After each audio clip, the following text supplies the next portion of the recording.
The Indian Institute of Management Ahmedabad Gold Medal for Scholastic Performance has been awarded to the following postgraduate program candidates who will come forward as their names are called and receive the medals from the chief guest.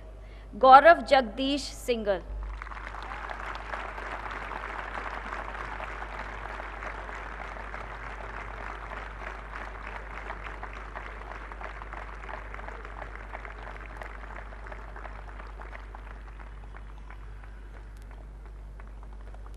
Nehul Malhotra.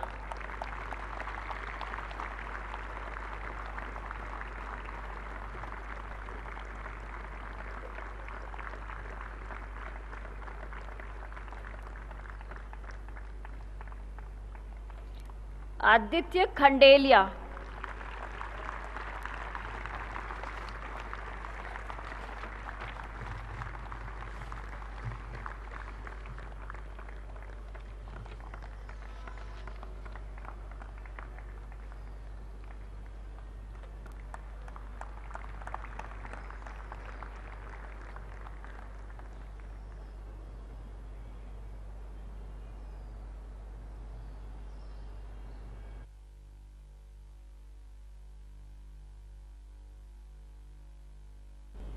Candidates for postgraduate diploma in agri-business management, please rise.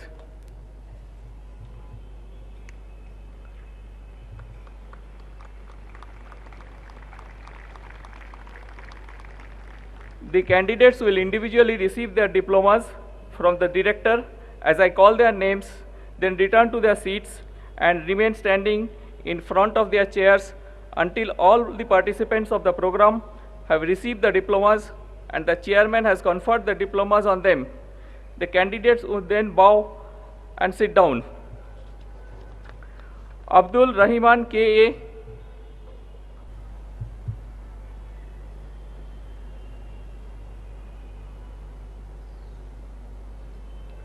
Avinav Valla,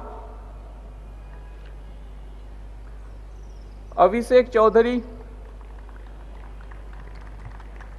Aditi Gupta,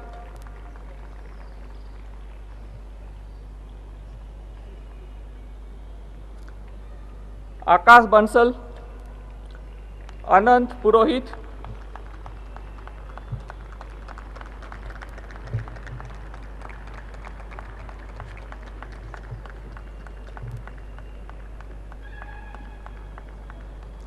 Ankit Anjani Kumar Agarwal,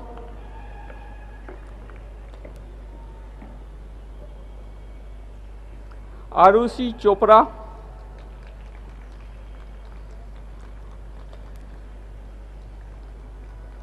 Ashish Nayak,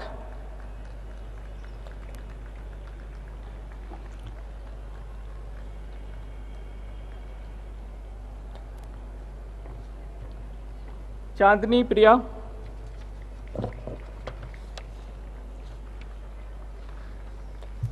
Deblina Saha, Deepak Visnoy,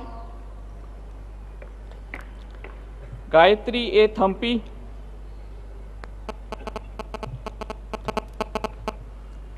Guljari Lal, Hari Narayan Misra,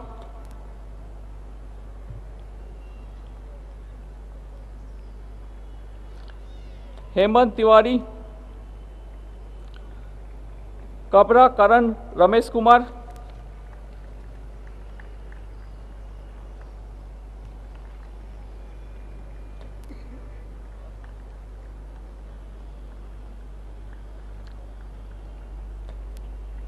Kitty Agarwal,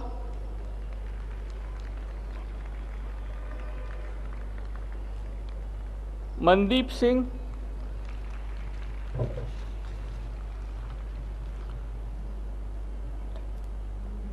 Manish Kapoor,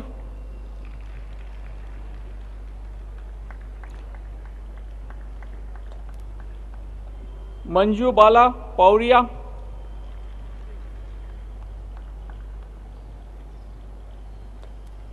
Manvi Govil,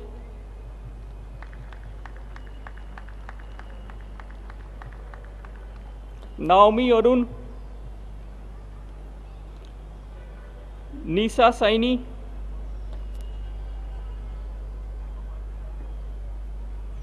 Nishant Jha,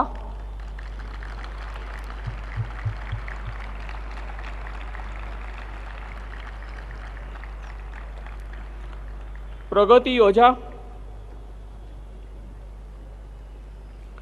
Prakash Kumar, Prateek Mahajan,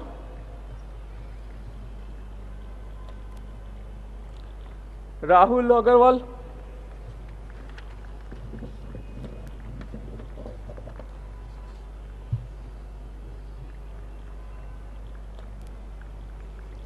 Richa Sehgal, Sanjay भागस्मी,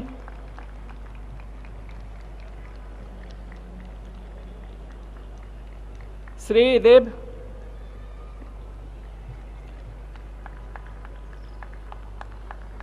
Suvendu Sen,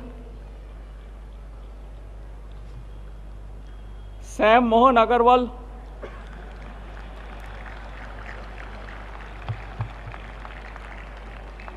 Smriti Soni,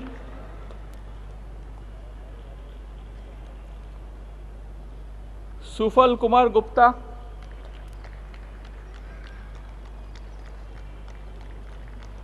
Sushen Sharma,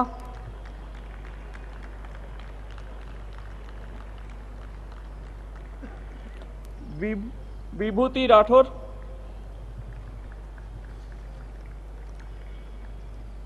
wishes Gupta, Vivek Khanduja,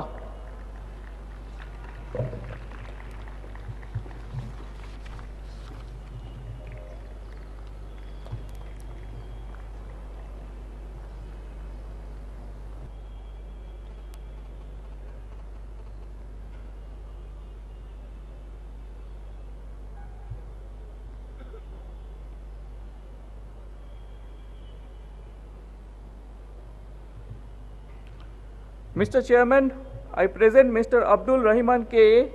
and 39 others who have fulfilled all the requirements for the award of postgraduate diploma in agri-business management and request the Indian Institute of Management Ahmedabad Society to confer the diploma on them.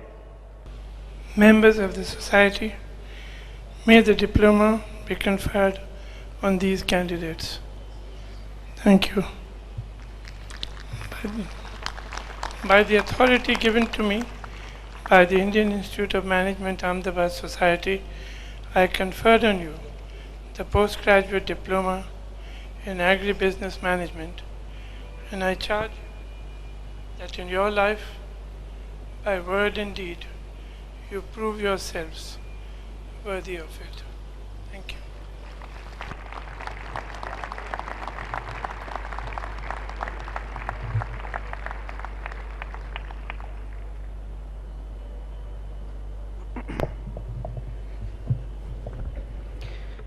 Candidates for the one-year postgraduate diploma in management for executives, please rise. The candidates will individually receive their diplomas from the director as I call their names, then return to their seats and remain standing in front of their chairs until all the candidates of the program have received their diplomas and chairman has conferred the diplomas on them. The candidates would then bow and sit down. Abhay Pratap Singh Gaur,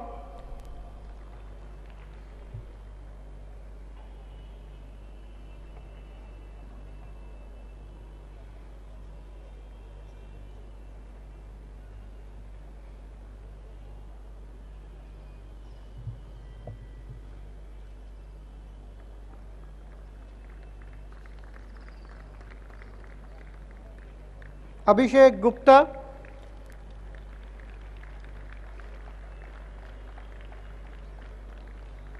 Ajay Dogra,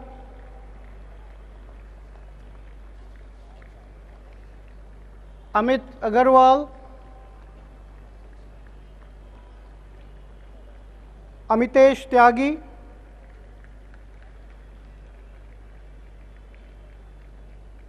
Anand Rajagopalan,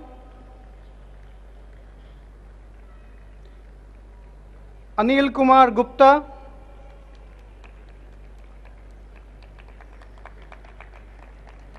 Anil Nair,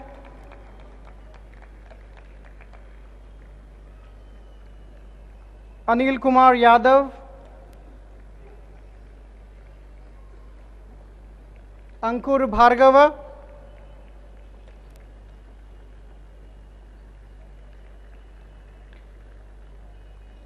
Aniruddha Ray,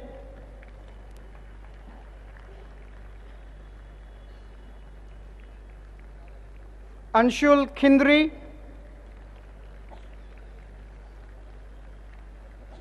Anurag Goyal, Anurag Khadria, Arzav Chakravarti, Arpita Bishnoi, Ashish Ahuja, Ashish Bansal, Badrish Agarwal,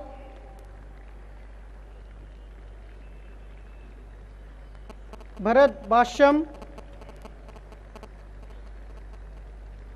Shivram Ramakrishnan,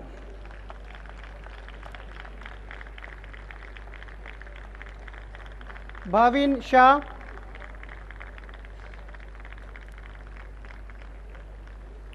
Chandrasekhar Kottilil,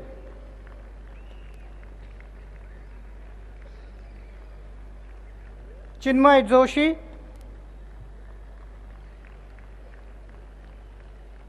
Debashish Chatterjee,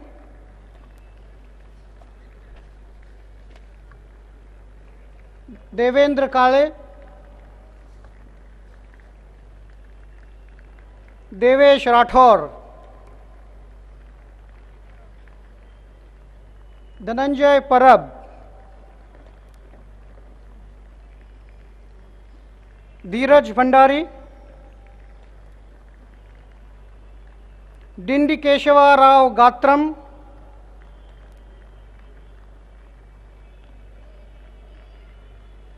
Dinesh Rajan,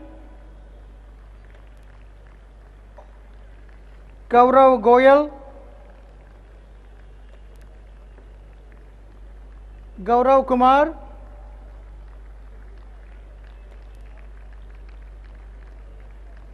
Gopala Krishnan Lakshmi Narayanan,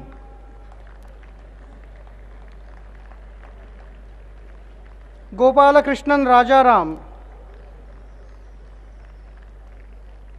Kamalkant Gupta, Kapil Tiwari,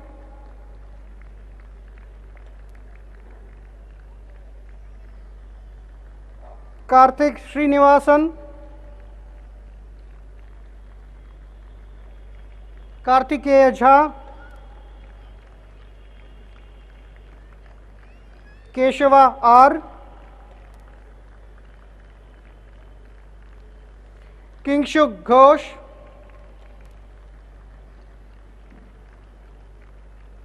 Krishna Singh,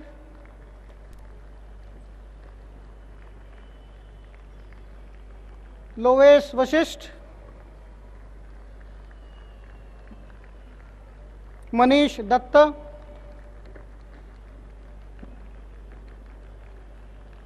Manish Garg,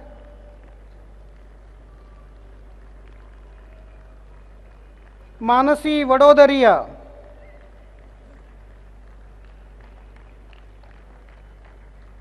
Masudur Rahman,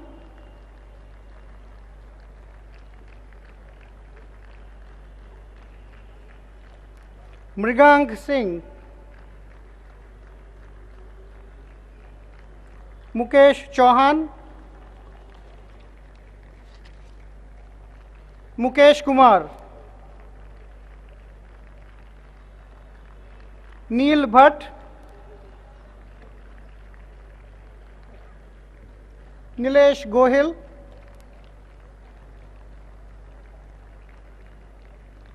Niten Lalpuria, Nitesh Misra,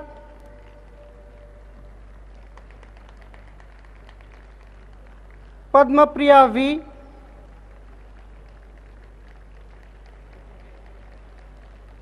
Palash Doshi,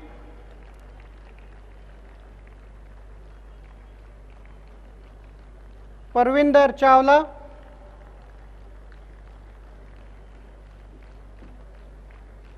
Pramod Singh,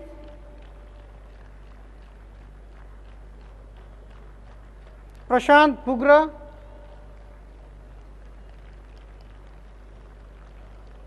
Prashant Gutala,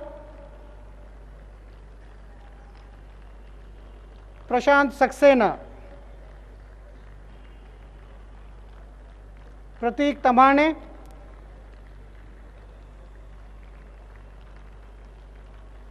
Premendra,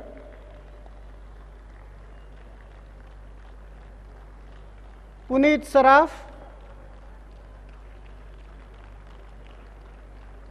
Rahul Jindal, Rajat Kaul, Rajesh J, Rajneesh Kumar,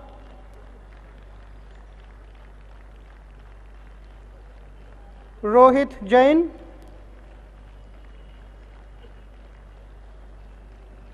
Sachin Damle,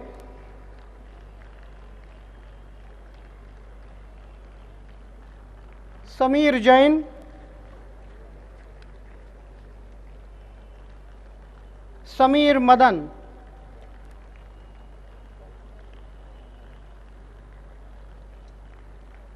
Sanjay Sundaresan,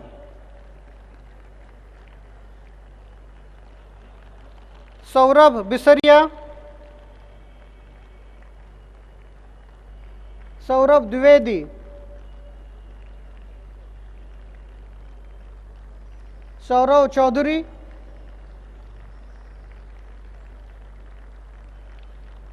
Sharad Goel,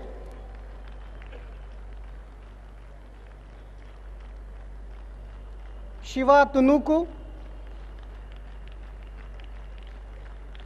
Smita Venkataramana,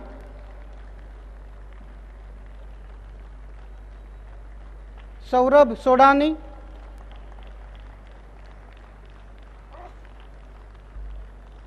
Shrikant Gopinathan,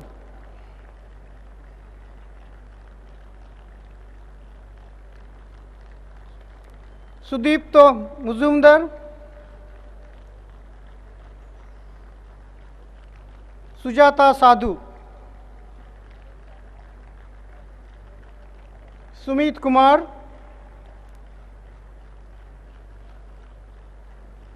Sunil Thaplial,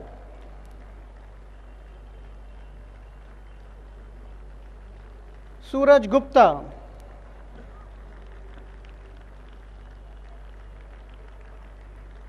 Surya Ray,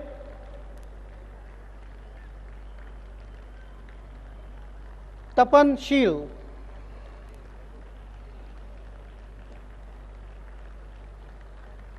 Tarun Bajaj, Tom Tillo,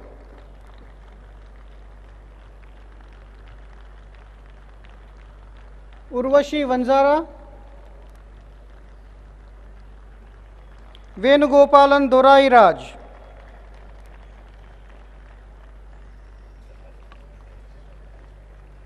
Vikas Guru, Vikas Srivastav, Vinay Bhaskar, Vipin Singh,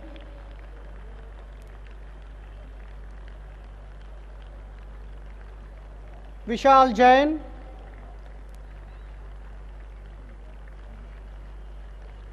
Vishal Pillai,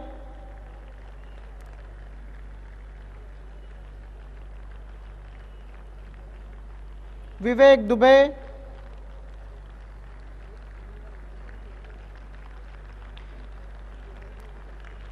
and in absentia, George Paul and Rahul Bimidi.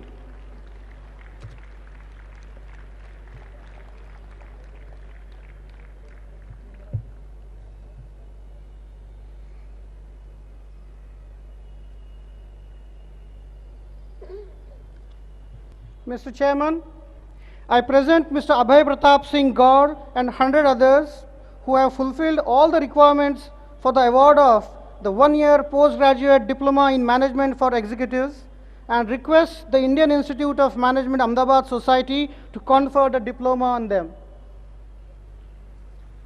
Members of the society, may the diploma be conferred on these candidates. Thank you.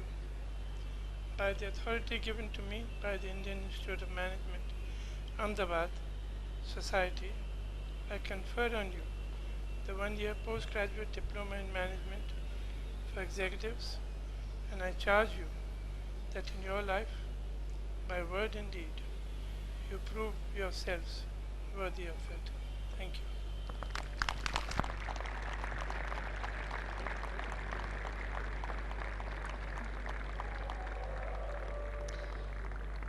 The Indian Institute of Management Ahmedabad Gold Medal for Scholastic Performance has been awarded to the following one-year postgraduate program in management for executives candidate who will come forward at this, as his name is called, and receive the medal from the chief guest. Shivaram Ramakrishnan.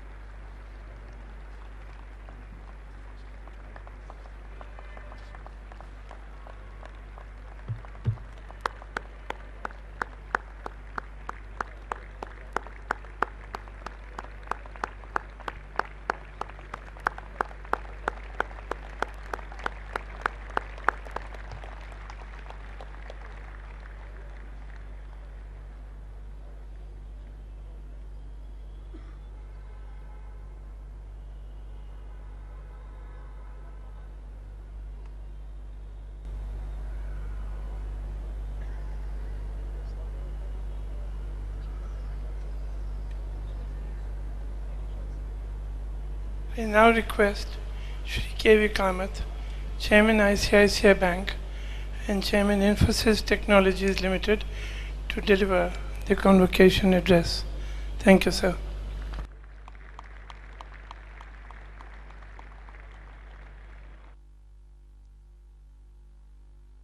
Good evening.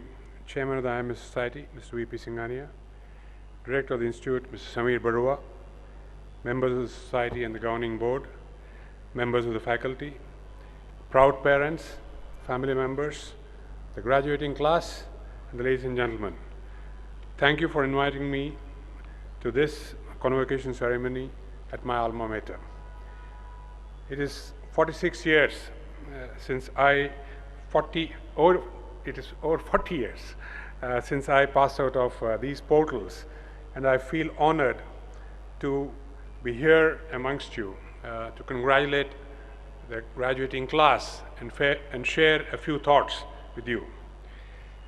This institution has been producing some of the greatest leaders this country has seen in the last 50 years, and I'm sure will continue to do so for many, many, many years. To all the young men and women gathered here, I would like to talk to you about the exciting future of India that you will be not only be a part of, but where you'll also be the drivers of change.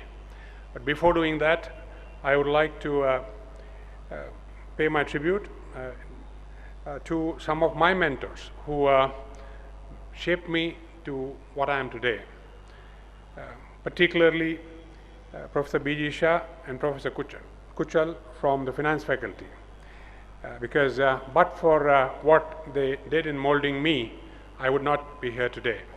Particularly Vijay, because it was Professor Vijay who acted as my placement chairman and introduced me to ICICI, and what I could say was an off-campus placement move. Sent my resume across, I went for interviews, and then I took that job, dropping the other jobs that I got through the normal placement process. I can only say that he thought I would be the right fit, and I hope I lived up to his expectations. On a lighter note, before I start, I heard a lot of clapping for a few of your friends as they came up. And I see that happen at every convocation that I have addressed, but I've never been able to figure out. I think there must be an algorithm for that, which will be my next task before I go to my next convocation to try to figure that out as to when is it that the entire class claps and cheers a particular student who or friend of theirs who comes to receive a diploma. There must be something very wise in that process. What is the India that you will enter, and what is the India that you will help change? Our country has made remarkable progress over the last 2 decades and is today viewed as a land of opportunities. I think when we graduated, it was looked at as a land of hard toil, hard labor. I think today we look at it as a land of opportunities. This transformation had its genesis in the process of economic reforms initiated in the 1990s, which unleashed the entrepreneurial abilities of India's people. So I guess I'd be right to say that the transformation, the economic transformation that is seen, is consequent to the unleashing of entrepreneurial forces which were till then dormant in this country. This transformation saw the rise of a strong services sector, the growth of new industries like the information technology industry, the biotechnology industry, and pushed traditional sectors like pharma and automobiles to become globally competitive. Among the many transformational developments of these years, I will pick 4 that were truly momentous in their impact. First, we crossed per capita GDP of $500 and $1,000 in the same decade. While it took over 2 decades to double our per capita GDP from around $250 in 1980 to $550 in 2003, GDP doubled again in just 5 years, and indeed today has crossed $1,500. This had tremendous implications for savings growth, consumption demand, and the ability to finance investment in the country. Suddenly, so many possibilities emerged, not only for growth of traditional business segments, but also for building a whole new set of businesses.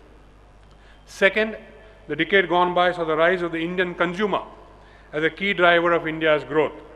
As per capita GDP crossed $500, driven to a large extent by the growth in the services sector, we saw rising demand for homes, for consumer goods, for financial services, and a range of other goods and services. These in turn drove economic activity, and the upward migration of incomes created a virtuous cycle of growth. Third, India quickly adopted and leveraged developments in information and communications technologies. In some cases, I would say in most cases, leapfrogging intermediate stages of development. This enabled the quick scale-up of new paradigms of distribution and service delivery in a range of areas. Fourthly, we saw the emergence of the Indian corporate sector, which is today operationally efficient, internationally competitive, and has stronger balance sheets. Operating cash flows increased over 9-folds between 1995 and 2010. This enabled the Indian corporate sector not only to leverage growing domestic demand, but also to expand outside India, acquiring backward and forward linkages, making Indian brands known globally, and also acquiring marquee global brands. The Indian corporate sector emerged from a period of restructuring and repositioning with healthy finances and globally competitive quality and cost metrics. From a global point of view, there is a shift in focus towards emerging market economies as global rebalancing was accelerated due to the impact of the 2008 crisis. The contribution of emerging market economies in global growth increased from 43% in the year 2000 to around 68% by 2010. India today is one of the fastest growing economies in the world, with the domestic economy presenting a number of opportunities for growth, be it in terms of unlocking value in sectors like agriculture or building basic infrastructure. This is the India that you will enter in terms of your own career at this point in time. What drives India? I think what drives India today and will drive India in the next 10 to 20 years would be infrastructure, rural growth, urbanization, technology, and the big agenda of bringing into the mainstream 700 million people who have been left out, the agenda that is broadly called the inclusive agenda. I think these 5 will be the key drivers of the India that you will go out and serve. Infrastructure is a key growth area for the economy, with opportunities in several sectors including highways, ports, airports, telecom, urban infrastructure, power, railways, and oil and gas. They're all big ticket items, huge growth momentum providers, and these are what I would call in active motion at this point in time. The fifth plan envisages an investment of US $1 trillion on these businesses in just the next 5 years. Just to contrast this, in 1996, we were struggling to find 100,000 crores. 100,000 crores at current exchange rates, something like $20 billion. $20 billion against $1 trillion.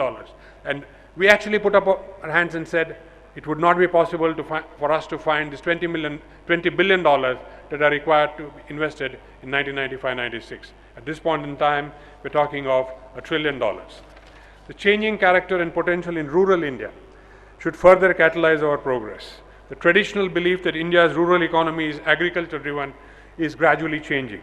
In the last decade, there has been a marked shift in the composition of India's rural economy. According to estimates, India's rural economy had a share of 48% in net domestic product, much higher than the share of the agriculture sector. In fact, the share of agriculture in the rural economy has come down from 39% in 2005 to 30% in 2010. That doesn't mean that agriculture is no longer important.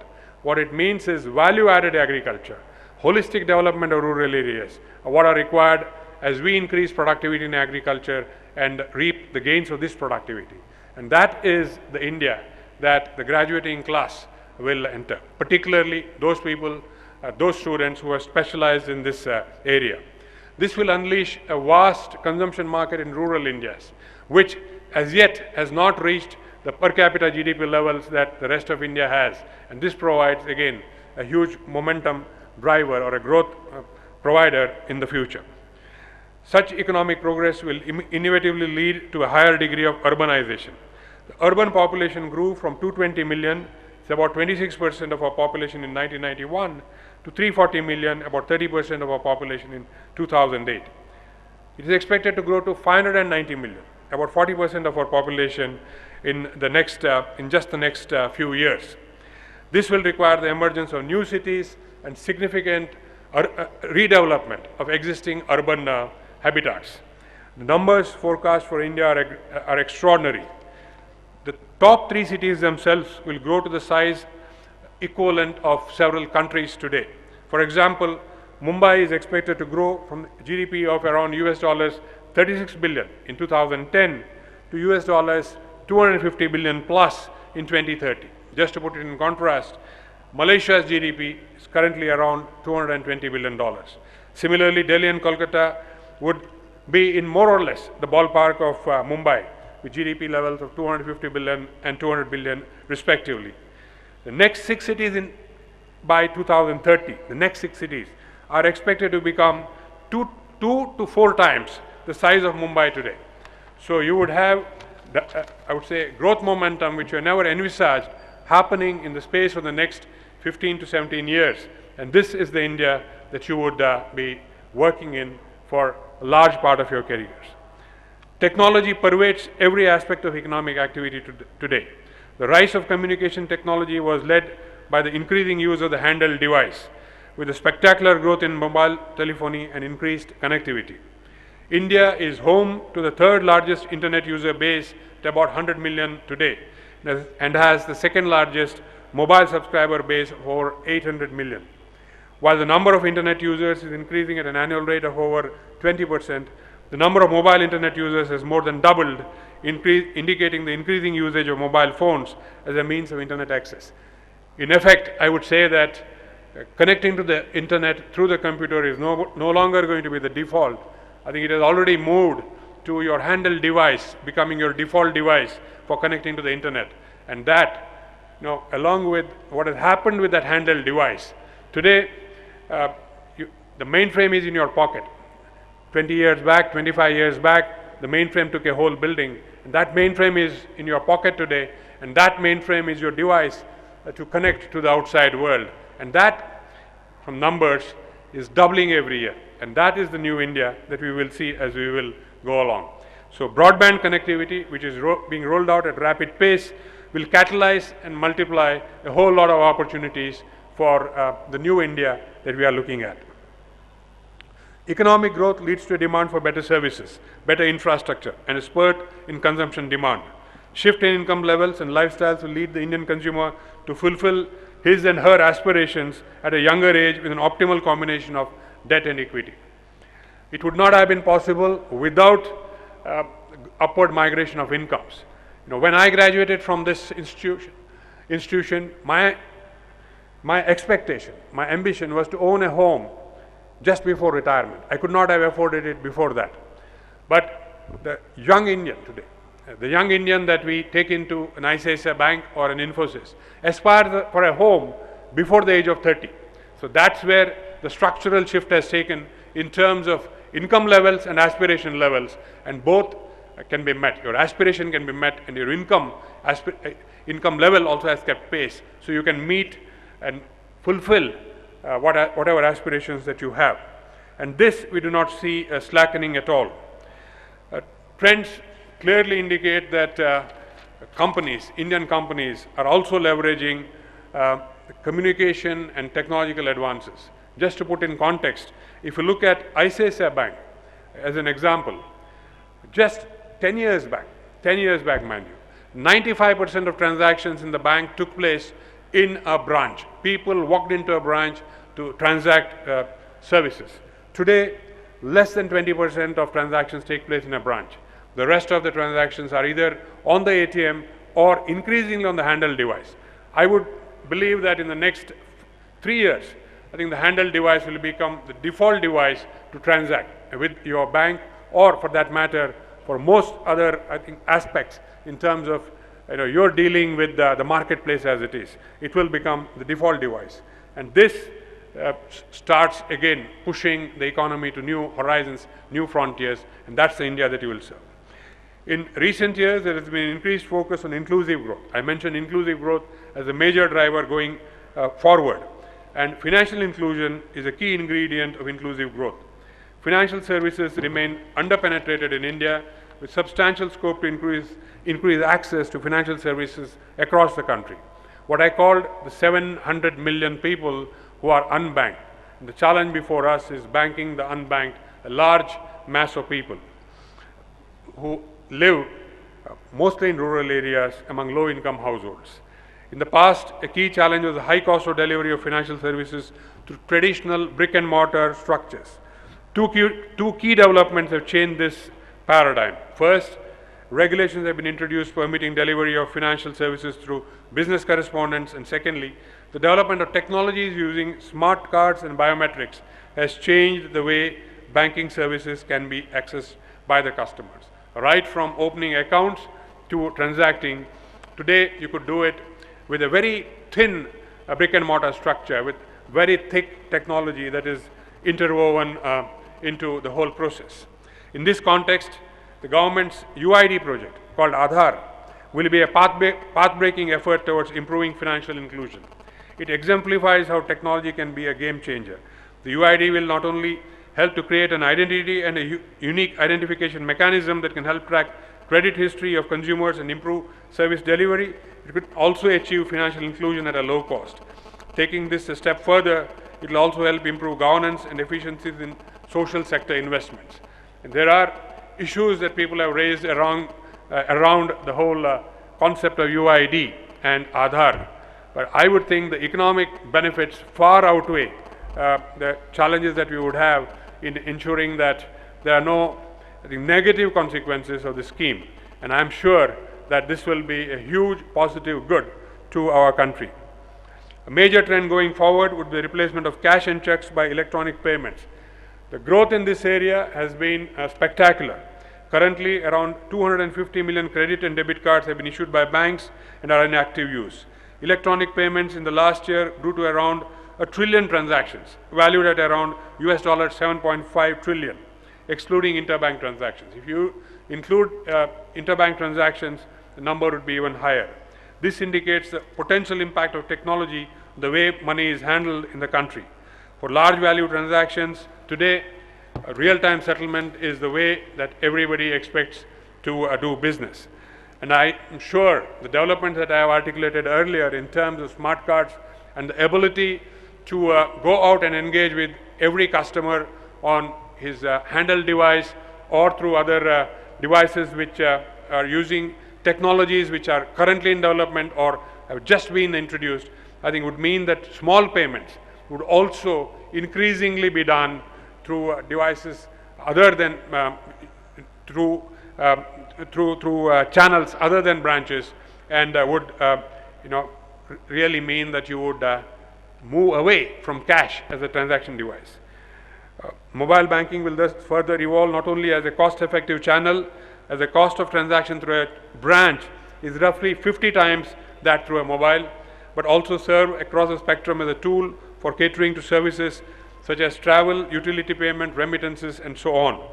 The rapid growth of mobile connectivity, dropping cost of bandwidth, declining costs, and growing functionality of the handheld device, the ability of the UID to serve as the authentication basis for transactions, the growing volumes of electronic payments will all set the stage for a paradigm shift in financial services. And that is the India that you will go out and work in. India is poised for truly exciting times ahead, with several more opportunities and challenges emerging in step with our growth. The aspirations of a young population, an expanding corporate sector, and the imperatives of inclusive growth. The disruptive impact of technology will play a critical role in meeting these opportunities head-on. In painting a picture of India of future, let me share this proxy of China. China grew at a compounded annual growth rate of 9.5% for over 25 years since it began its economic process in 1979. The impact of such high growth was phenomenal. China's GDP grew tenfold over this period, according to China's official statistics, and its poverty rate fell from 53% in 1981 to 2.5% in 2005. The wealth creation infrastructure development in China is there for all to see. In many ways, we are at the same stage as China was in 2003. This comes as a surprise because we are given this bit of information that we have fallen so far behind China that we will not really get our act right. I am not quoting the statistics to say how far we are behind China or whether it is a race with China. I am quoting this to say that we are just 7 years behind China and our rate of growth is not flagging. And our belief is that the numbers we do clearly indicate that the per capita GDP that we are talking of, which is $1,500 at this point in time, will double virtually every 5 years or so. So I do not see this lead increasing, and we benchmark ourselves. If we benchmark ourselves with China, we get a fairly good idea where would we be the next 5 years, in the next 10 years, and so on. And that is the India that you will help mold and help change and help drive as we go along. Economic growth and rising per capita income will lead to demand for better infrastructure, which I mentioned earlier, growing ability to finance projects, and willingness to pay for infrastructure facilities. For example, while just over 22,000 megawatts of power was added in the 5 years from 2001 to 2006, about 50,000 megawatts was added during the next 5 years, 2006 to 2011, and it is expected that in the next 5-year plan, we will aim at adding 100,000 megawatts. And I believe that this addition of capacity will be possible, given the work, I would say, that is in progress on this area. There are hiccups, but I believe these hiccups will be addressed as we go along. The speed of adoption to newer technological means, and its impact has been breathtaking, and as India continues to grow, technology will be the force for disruptive change. The scale of opportunity will dramatically change, given that the economy would double every 5 years, at least for the next 2 decades. There is thus significant opportunity to leverage technology to drive new business models. The next wave of evolution would be the impact of technology on driving an inclusive transformation, not only as a multiplier of productivity, but also towards democratizing access to information, goods and services, and driving the inclusive agenda by facilitating savings, investments, remittances, and spending for this large mass of people. It is important to realize that the potential that we have today needs significant efforts to be fulfilled successfully, and that the process of building the nation must continue. For instance, the demographic dividend, and you are all part of the demographic dividend, needs to be accompanied with skill development, which is currently at inadequate levels. Though over 90% of entrants into the workforce are literate today, the institutional capacity providing skill training is insufficient. The challenge today is in terms of upgrading skills and meeting industry requirements, both in the private and public sector. A related issue is that of basic healthcare and primary education for all our people, so as to enable the less advantaged sections of society to have the capacity to access opportunities in this growing economy. Inclusive growth is not just about subsidies and unemployment benefit schemes. At its core, it is about building capacity in the poorest communities in our country to lead productive lives and earn a decent livelihood. Investments in basic healthcare, primary education and vocational training are critical to making this happen. The India growth story is based on multiple pillars: consumption, investment, domestic demand, global competitiveness, knowledge-based businesses, and industrial growth. India's key competitive strengths lie in a large domestic consuming market with a favorable demographic profile, an entrepreneurial talent pool with innovation capabilities, cost advantage, and potential for improvement in productivity with easing structural bottlenecks. There is perhaps no better time than now to enter the corporate arena in a country well on its way to graduate to an economic superpower. A final word of advice: learning is a continuous process, and you must look out for opportunities to learn so that your skills and knowledge are continuously upgraded and relevant to the needs of today's market and the markets that you will see evolving in the next few years. I adopted a very simple tool, as it were. I said to myself that I would be obsolete every year, and from 1996 I have made sure that I spend a week to 10 days trying to learn things that I don't know and go on the assumption that I am obsolete as far as my knowledge was concerned at the end of that year, because that is the rapidity of change. And indeed, if you do not reskill yourself, there is a good chance that one would be obsolete. So I would urge you to continuously reskill yourselves as you go along. Look around you and you will see that Moore's law is alive and well. And Moore's law and reskilling will be something that you need to look at as lodestars as you go along into your career from this day onwards. With a strong foundation that this glorious institute has given you, I am sure you will succeed in whatever you all set out to do. I will end by saying this: there was never a better time to have been born an Indian, and you are getting out into that India today. My congratulations and best wishes, and God's blessings on you. Thank you.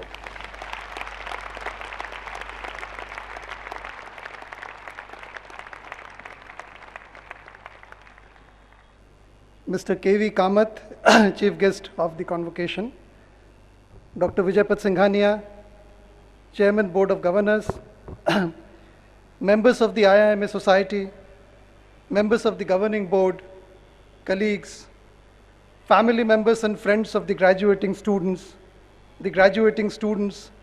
ladies and gentlemen. My warm greetings on the occasion to all of you. It is indeed fitting that for the convocation in the 51st year of the Institute, we have a distinguished alumnus, Mr. K.V. Kamath, as the chief guest. I do not know whether Mr. Kamath remembers, decades ago, when leasing was new to India, the Institute had launched a series of executive education programs on leasing. Mr. Kamath used to be a guest faculty in those programs. He has gone on to become a doyen of the banking and the financial sector in India. It is indeed a privilege and honor to have you, sir, with us this evening.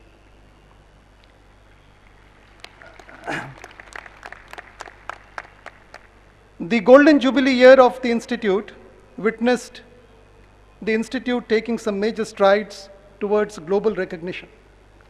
As Chairman mentioned, in 2008, Indian Institute of Management, Ahmedabad, had become the first Indian school to be accredited by EQUIS. The EQUIS accreditation was reconfirmed in 2011 after a comprehensive review of the performance of the institute in the last 3 years. As in the preceding several years, for the year 2011, the Economist ranked IIM Ahmedabad in the top 100 and at number 9 in the Asia and Australasia region among business schools globally that offer full-time MBA programs. The Economist also stated that IIM Ahmedabad continued to be the toughest school in the world to get into.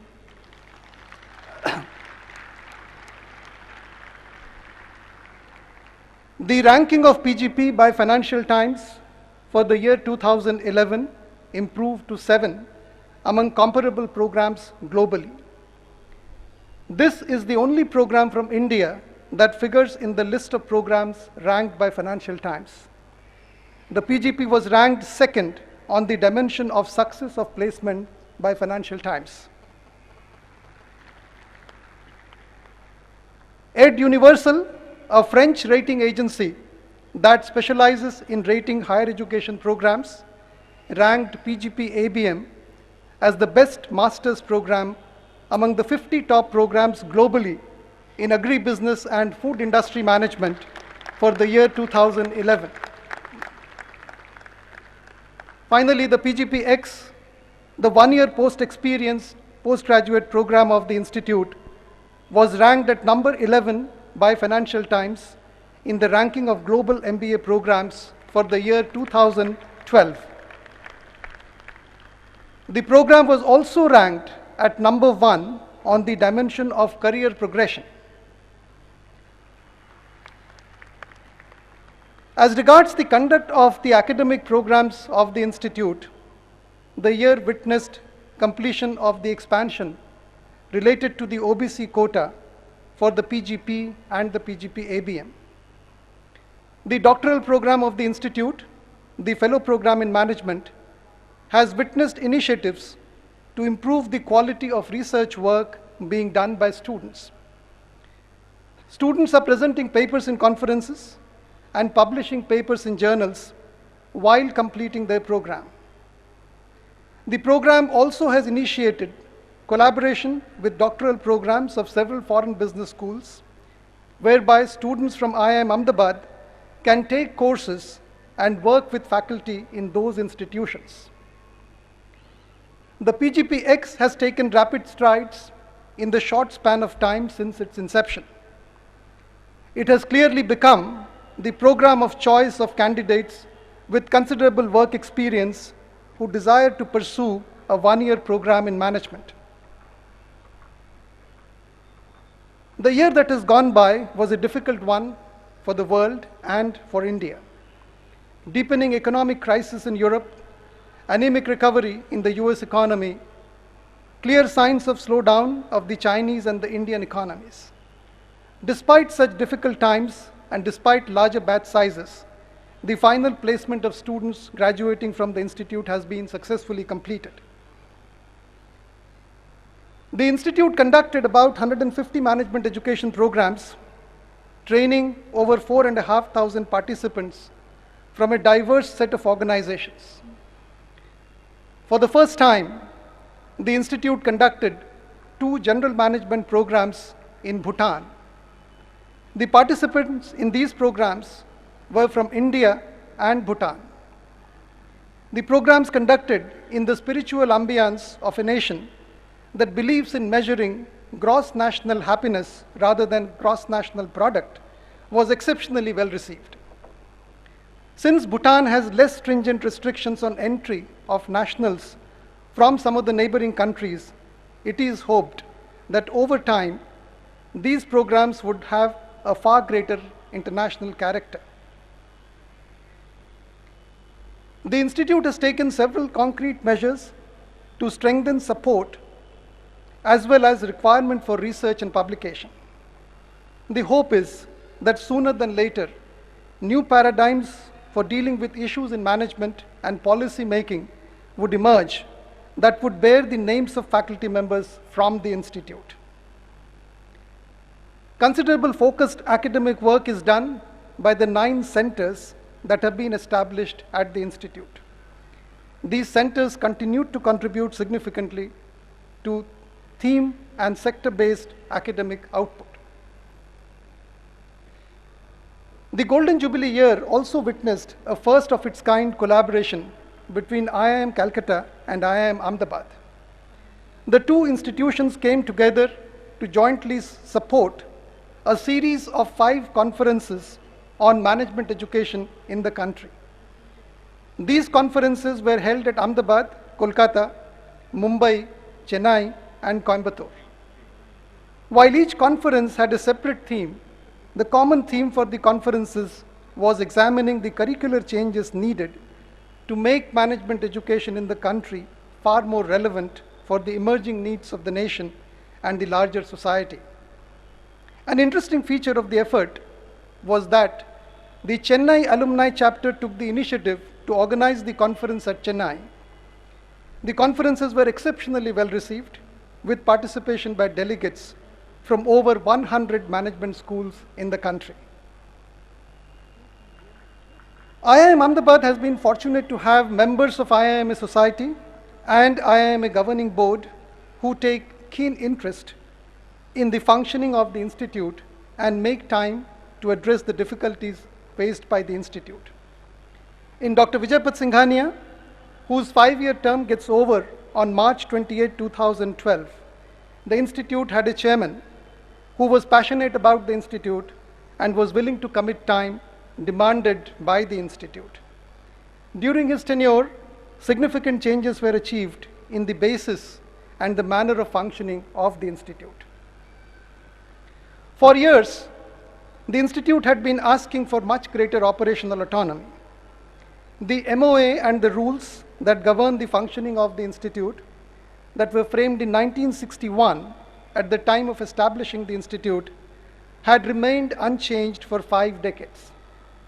After prolonged and protracted negotiations with the government, amendments have been made to the MOA and the rules that accord a fair degree of autonomy to the institute through empowerment of the governing board. The board had also constituted a committee for future direction of the institute, comprising members of the faculty and the board.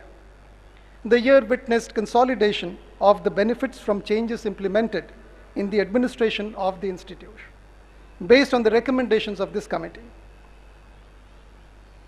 The last 4 years also saw steady consolidation of the financial position of the institute. The institute had stopped taking grants from the government since 2004. A variety of factors had created a situation whereby the institute had started making operating losses. Concerted efforts at improving the financial position of the institute resulted in the institute returning to a small operating surplus in 2011.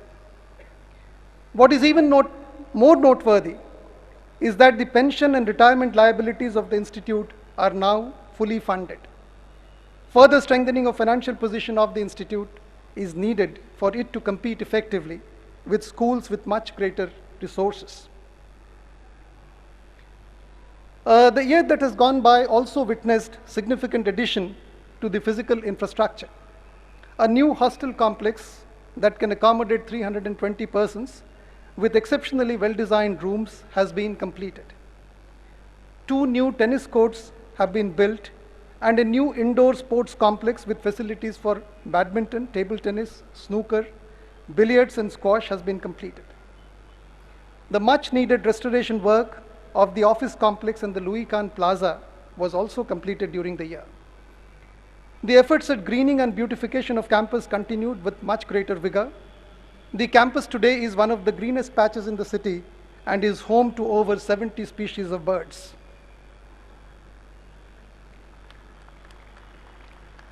The year also witnessed the conclusion of the celebrations of the Golden Jubilee of the Institute. The concluding function on December 10 and 11, 2011 was focused on recognizing the achievements of the alumni of the Institute. The event, with participation of over 300 alumni, reconfirmed that there is practically no field where the alumni of the Institute have not made a mark. The presentations on the journey of several alumni who chose to take a different path of self-actualization were inspiring. Every single alumnus present on the occasion acknowledged the contribution of the institute by instilling the confidence in them at a young age that they were free to dream and that their dreams would be fulfilled. To you, the graduating students, my congratulations on successful completion of your respective programs. My congratulations to your families and to your teachers who provided the support you needed when you faltered and shaped your intellect as you explored for you to achieve this academic distinction. As you leave campus and become a part of the large community of alumni of the institute, take inspiration from their achievements and contributions and pursue your dreams with the conviction that the time you spent at the institute will see you surmount the stiffest of challenges in life. Borrowing from the famous song of Michael Jackson, use the power you have acquired to heal the world and make it a better place for the entire human race.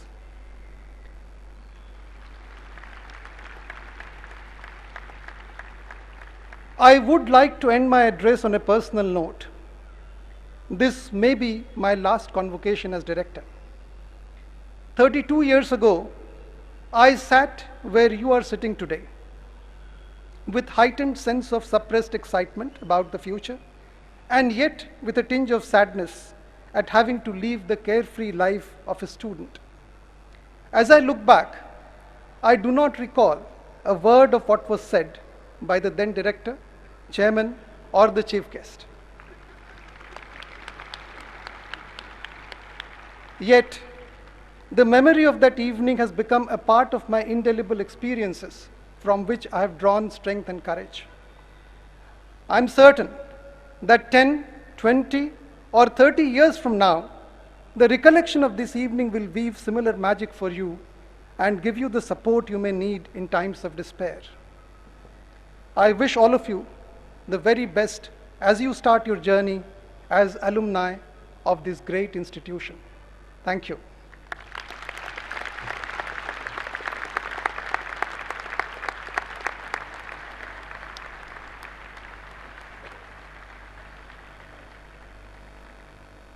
Ladies and gentlemen, I hereby declare this convocation is closed. Good luck to all of you. God bless you. Bye-bye.